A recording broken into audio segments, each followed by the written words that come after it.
Hey everyone, let's move on with The Bridge to Terebithia, Chapter 3.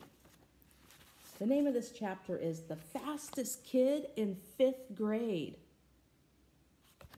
I wonder who that'll be. Jess didn't see Leslie Burke again, except from a distance, until the first day of school and the following Tuesday when Mr. Turner brought her down to Miss Meyer's 5th grade class at Lark Creek Elementary. Do you think Leslie will be faster than Jessie? I'll see. Leslie was still dressed in a faded cutoffs and the blue undershirt. She had sneakers on her feet but no socks. Surprise swooshed up from the class like steam from a released radiator cap. They were all sitting there, primly dressed in their spring Sunday best. Even Jess wore his one pair of corduroys and a nice orange ironed shirt. The reaction didn't seem to bother her. She stood there in front with her eyes saying, "Okay, friends, here I am," in answer to their stares, while Mrs. Myers fluttered about trying to figure out where to put an extra desk.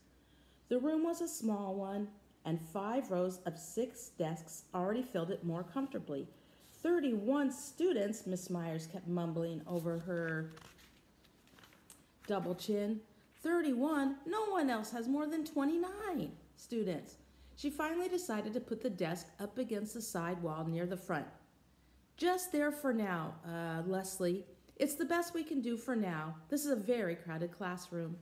Leslie waited until the 7th grade boy who'd been seen down with the extra desk scraped it into position hard against the radiator under the first window. Without making any noise, she pulled it a few inches forward from the radiator and settled it in herself. Then she turned once more to gaze at the rest of the class. 30 pair of eyes were suddenly focused on the desktop scratches. Jess ran his finger around the heart with 2 initials, BR plus SK, trying to figure out whose they were. Probably Sally Koch.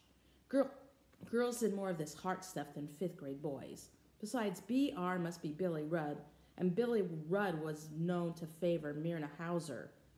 Of course, they could have been someone else. "Jessie Aarons, Bobby Greggs, pass out the math books, please."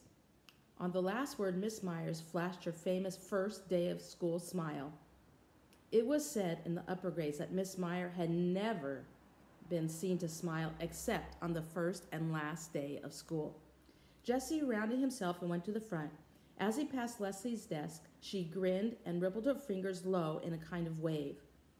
He jerked a nod. He couldn't help feeling sorry for her. It must be embarrassing to sit in front, find yourself dressed funny on the first day of school, and not know anybody. There's the classroom. I wonder if Leslie will make friends. He slapped the books down as Miss Myers directed. Gary grabbed his arm and went by. "Gonna run today?" Jessie nodded. Gary smiled. "He thinks he can beat me, that dummy." At the thought, something juggled inside Jess. He knew he was better than he had been last spring. Maybe Gary thought that he was going to be the best, now that Wayne Pettit was in 6th grade. But Jess planned to give Gary a surprise at lunch. It was as though he had swallowed grasshoppers. He could hardly wait to run.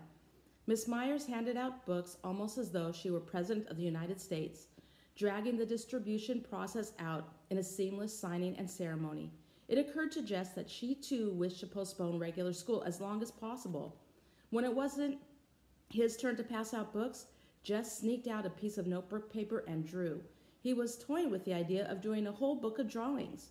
He ought to choose one character and then do a story about it. He scribbled animals and tried to think of names, think of a good title, maybe the haunted hippo. Something about a hippo. "What are you drawing?" Gary was leaning way over his desk. "Nothing," Jessie said. "Oh, come on, let me see." Jess shook his head. Gary reached down and tried to pull Jess's hand away from the paper. "The case of the... Oh, come on, I'm not going to hurt anything." And he yanked Jessie. Jessie put both arms over the paper and brought his sneaker heel crashing down on Gary's toe. "Ow, boys," Miss Meyer said. "He stomped my toe." "Take your seat, Gary." "But sit down." Jesse Aarons, one more peep from your direction and you can spend the recess in here copying from the dictionary. Jesse's face was burning hot. He slid the notebook paper under the desktop and put down his head. A whole year like this, 8 more years like this, he wasn't sure he could stand it. And we'll see what happens later.